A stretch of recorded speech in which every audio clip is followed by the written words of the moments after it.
You know that feeling you get sometimes? That tightness in your chest, that voice in the back of your mind whispering that something isn't quite right? Most of us have felt it at some point in our lives. But how many of us actually listen to it? Last night, my 15-year-old daughter taught me one of the most valuable lessons I've ever learned about parenting. And I want to share this story with all of you, because I think every parent, every young woman, every person really, needs to hear this. It started out as a completely normal Friday evening. My daughter, let's call her Emma, had been planning this night for about a week. She was supposed to go to dinner with a group of friends, some girls she'd known since middle school, and then sleep over at her best friend Sarah's house in the next town over. Sarah's family had recently moved about 30 minutes away, and the girls had been trying to coordinate a sleepover ever since. Emma was so excited. She'd packed her overnight bag that morning before school, carefully selecting her favorite pajamas, her skincare products, the book she was currently reading, all the little things teenage girls bring to sleepovers. I remember watching her zip up that bag with such joy on her face, and my heart felt full. These are the moments you treasure as a parent. The innocence, the excitement over something as simple as spending time with friends. The plan was straightforward.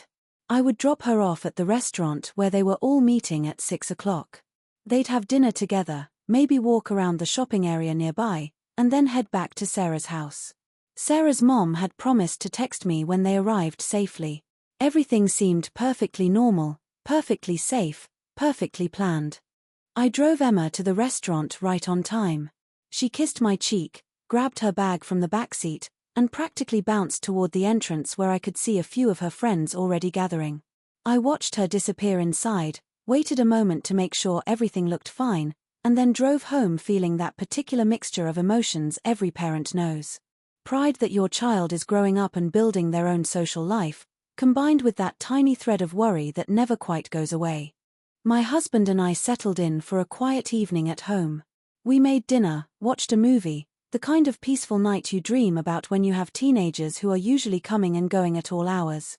It was around 8:30 when my phone rang. Emma's name flashed on the screen. My first thought, I'll admit, was annoyance.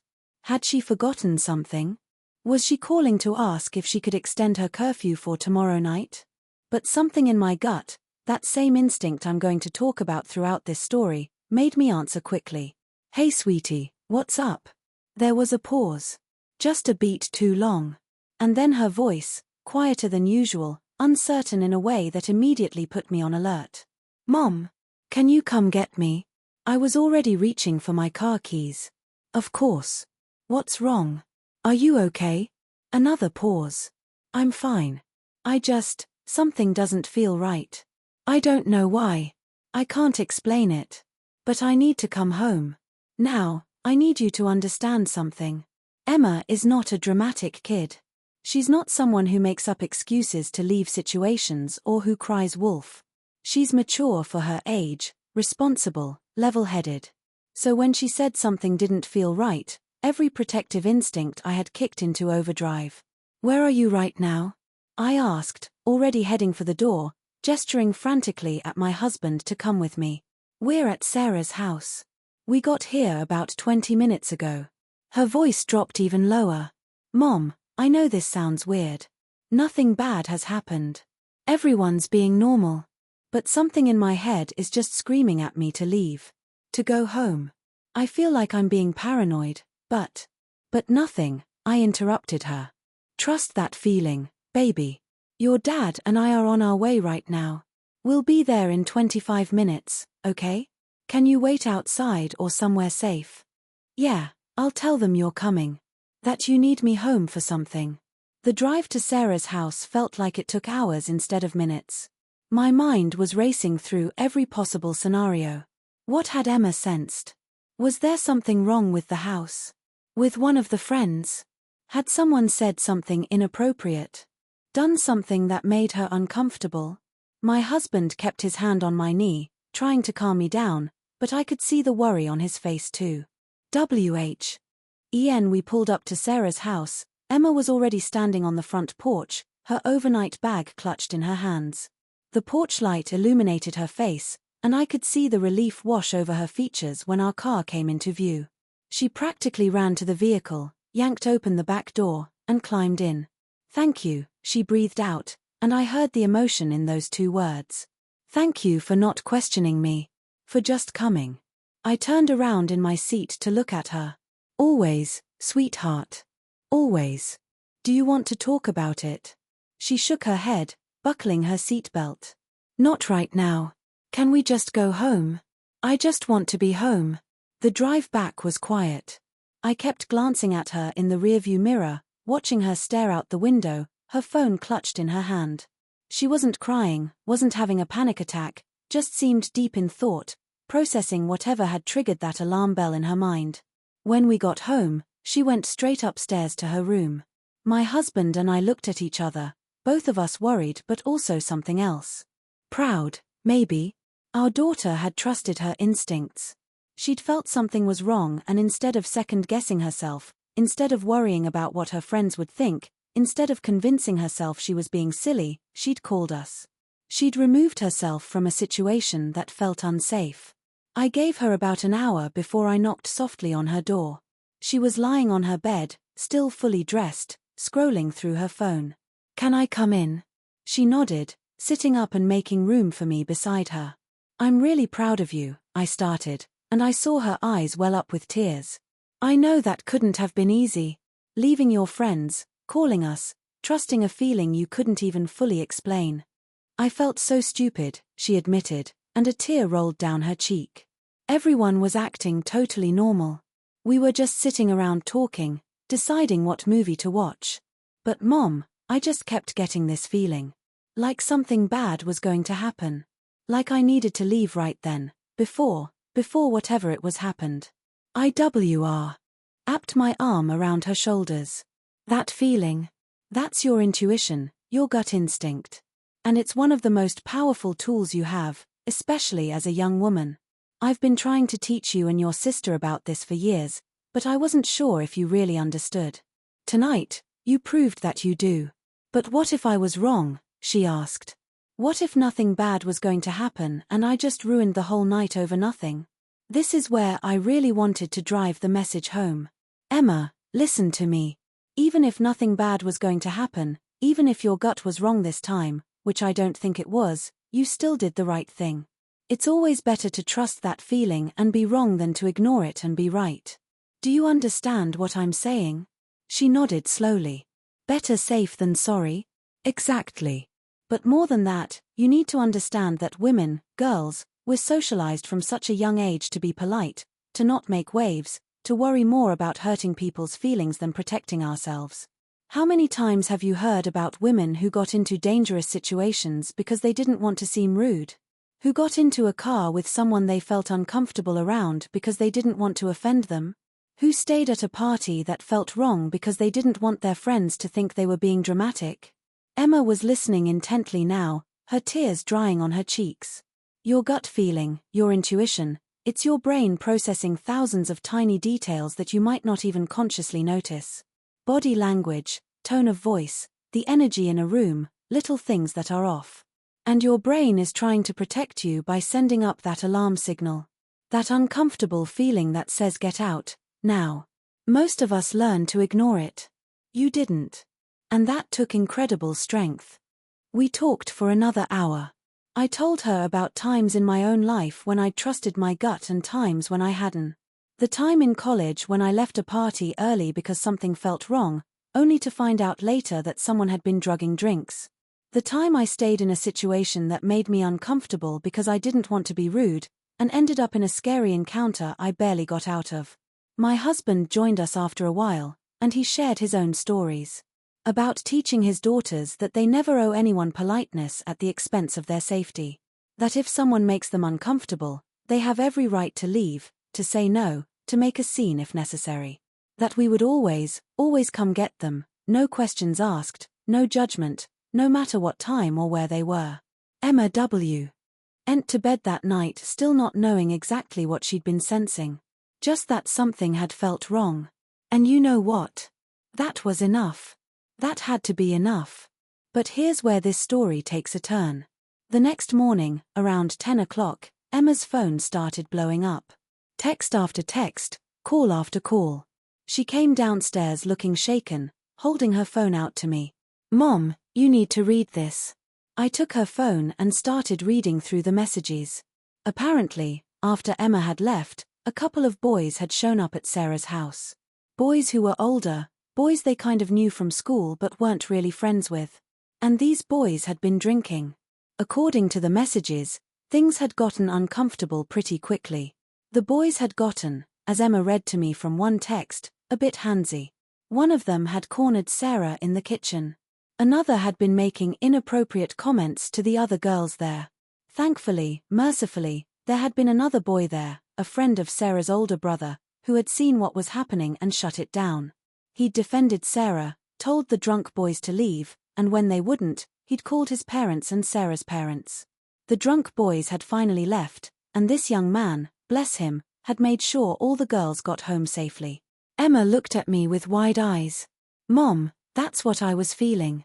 Those boys must have been planning to come over, or someone knew they might, or something. If I'd stayed. I pulled her into a tight hug. But you didn't stay. You trusted yourself and you left. And yes, the other girls are okay, thank God for that boy who stepped in. But Emma, this is exactly why I'm so proud of you. This is exactly why listening to your gut matters. We sat down together and Emma texted her friends, checking in on everyone, making sure they were all okay. Sarah had apparently left right after the incident, taken home by the boy who'd defended her. The other girls had left shortly after. Everyone was physically fine, though understandably shaken. Over the next few days, we talked about what had happened extensively.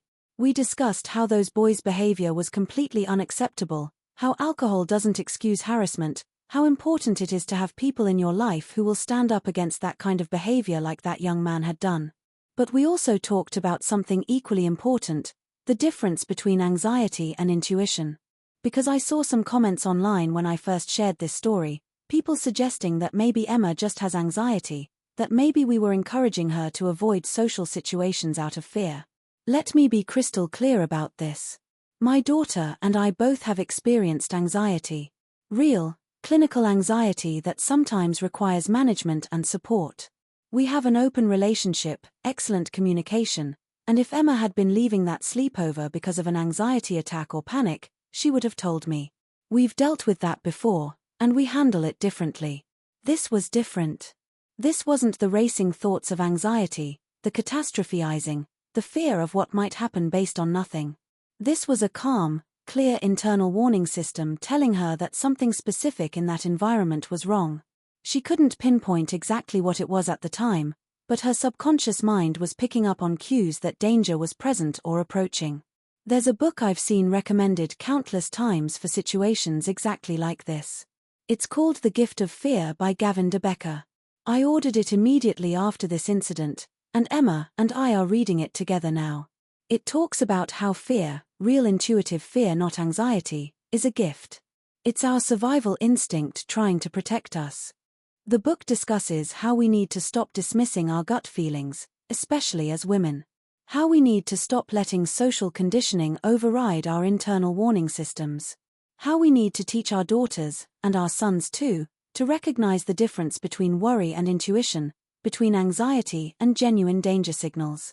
Since this incident, I've had so many conversations with other parents.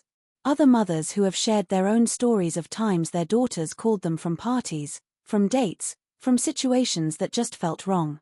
Fathers who have told their sons to be the kind of man who steps in, who defends others, who doesn't stay silent when they see something wrong happening. And I've heard the stories of the times when that gut feeling was ignored. When someone talked themselves out of their discomfort because they didn't want to seem paranoid or difficult.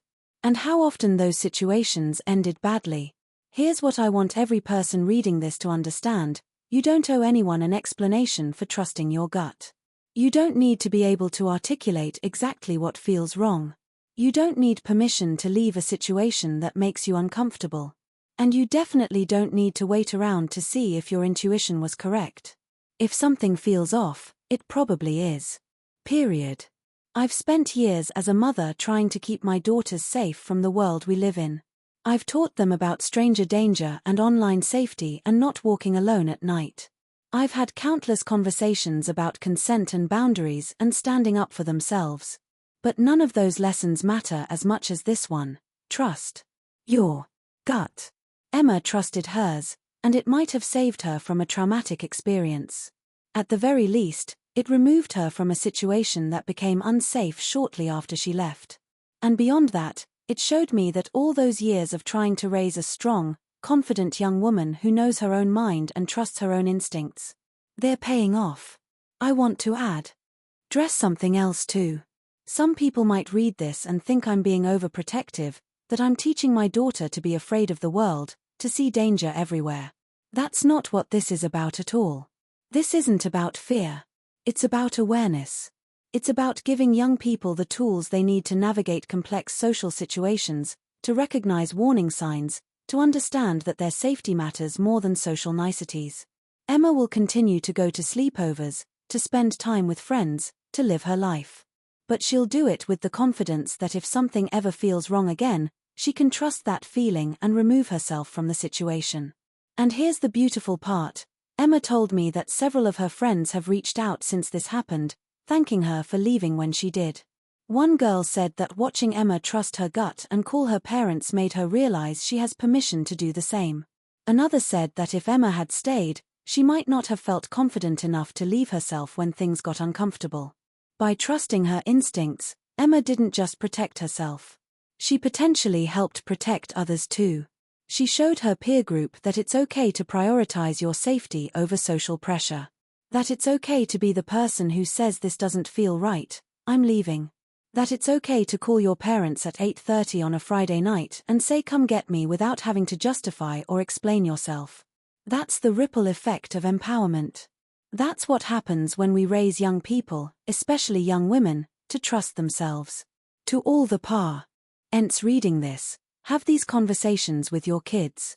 Tell them about intuition versus anxiety. Share your own stories of times you trusted your gut or wish you had. Make it clear that you will always be their safe call, their no questions asked ride home, their refuge when something doesn't feel right. And to all the young people reading this, your gut feeling matters. That uncomfortable sensation in your stomach, that voice in your head telling you to leave, that inexplicable sense that something is wrong. Listen to it. You don't need proof, you don't need to wait for something bad to actually happen, you don't need to explain yourself to anyone. Better to leave 100 situations that turn out to be fine than to stay in one situation that turns out to be dangerous. Emma is back to her normal teenage life now. She's making plans with friends, going to school activities, being 15.